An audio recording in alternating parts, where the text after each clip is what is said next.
So, meron po ako ditong roast chunk na dapat ipat roast ko. Ngayon, gabalak to. Tingnan natin kung pwedeng malambot na po to. Malambot kasi to. Kaya lang, tingnan natin. Next time na lang ako pakita ko sa inyo paano ko mag-pot roast. Paano nagpa-pot roast dito sa Amerika. Ayan. Ganito po yung meat. Pinagsasama-sama. So, siguro mag-ano na lang po ako. Mag-chop ako na medyo mag-ano ako. Chachapan ko.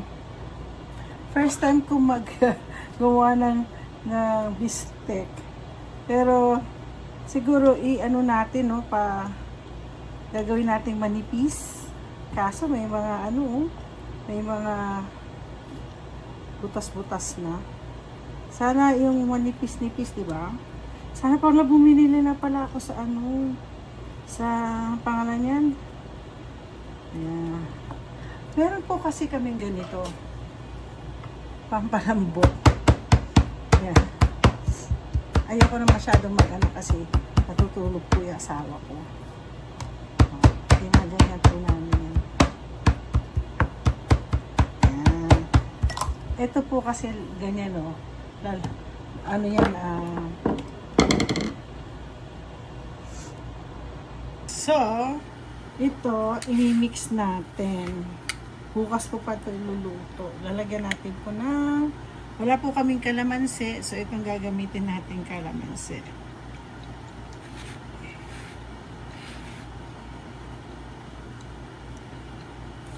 Mix natin muna siya. Masarap kasi pag lasang-lasang kalamansi. Actually, lasang-lasang kalamansi. Kahit amoy nito, amoy mo yung kalamansi, no? Ayan. Ngayon ko lang kasi ngayon ako, sorry guys, ngayon ko lang subukang magluto ng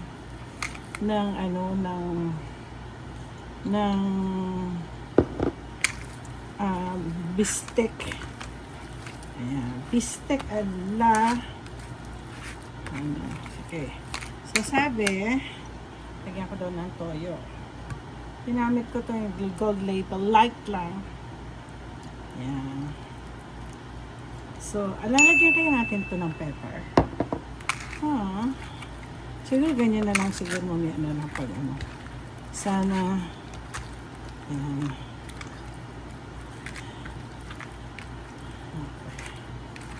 So, ito. Ayoko kasi masyadong toyo. Dapat nga hindi po masyado. Actually, meron silang nilalagay na sandali ha.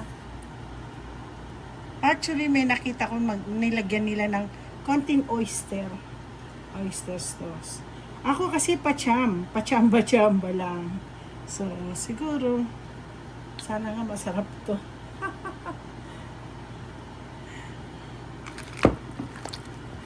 Ay, okay. Ay, ito. I-overnight natin to. At bukas tama-tama ito pang breakfast bukas. Masarap. Okay. So, takpan natin at ilalagay sa rep. Ayan. So, bukas, ito po ay aking iluluto.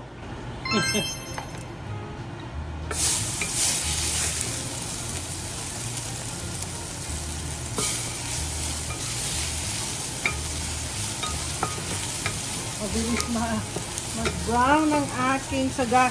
Lagyan ko ng garlic according to sa meron akong inayahan. Ayan.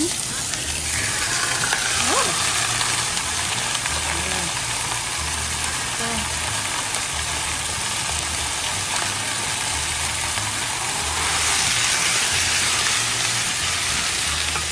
So, sana masarap.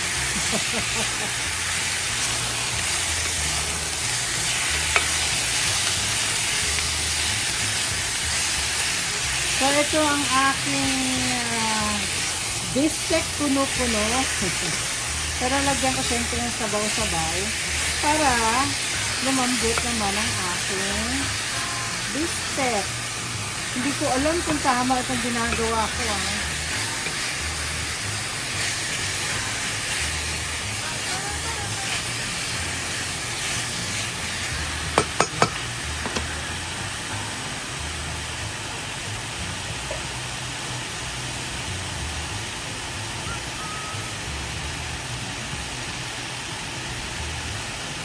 Okay.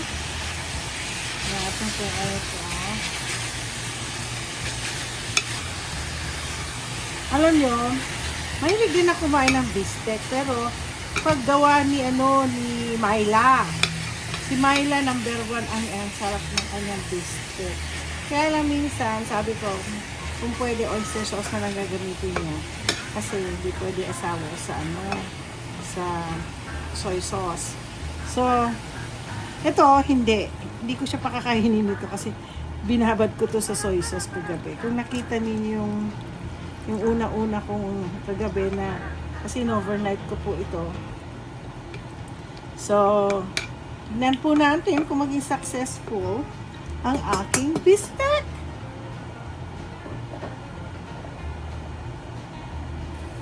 Grabe, malambot na po itong karne.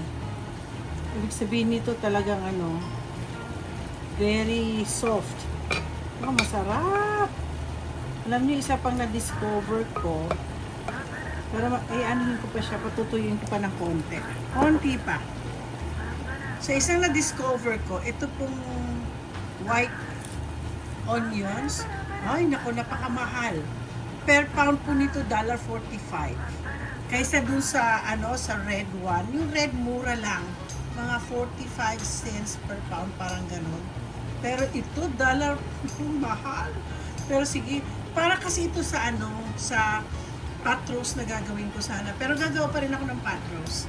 I'll just put this one here. Alam niyo, gusto ko ng sabaw. Masarap ng sabaw. Kaya ayoko siya masyadong i-dry. So, lalagay po natin ang itong ayan.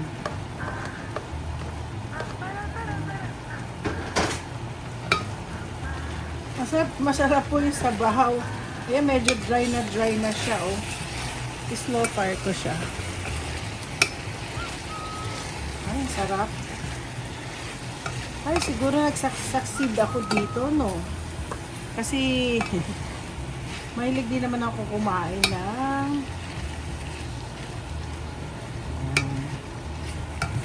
yan. Siguro maganda na. Masarap ito pag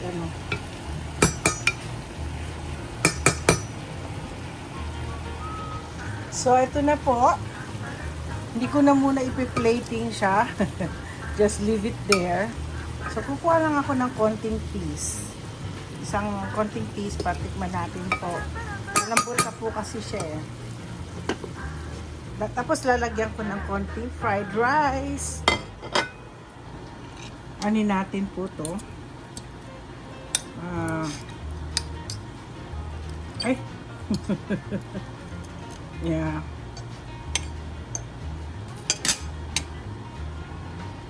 So, titikman ko na po yung ginawa kong tawag nito bistek.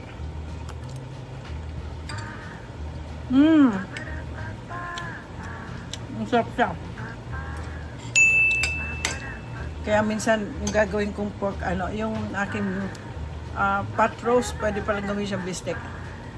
Ang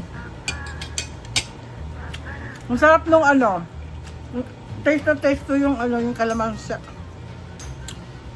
Saka yung toyo. Dagdagan ko sana meron akong toyo mansi. Kaya lang tama na. Ayoko maalat. Pasensya na kayo. So don't forget to like and subscribe and share my channel. Salamat po ulit.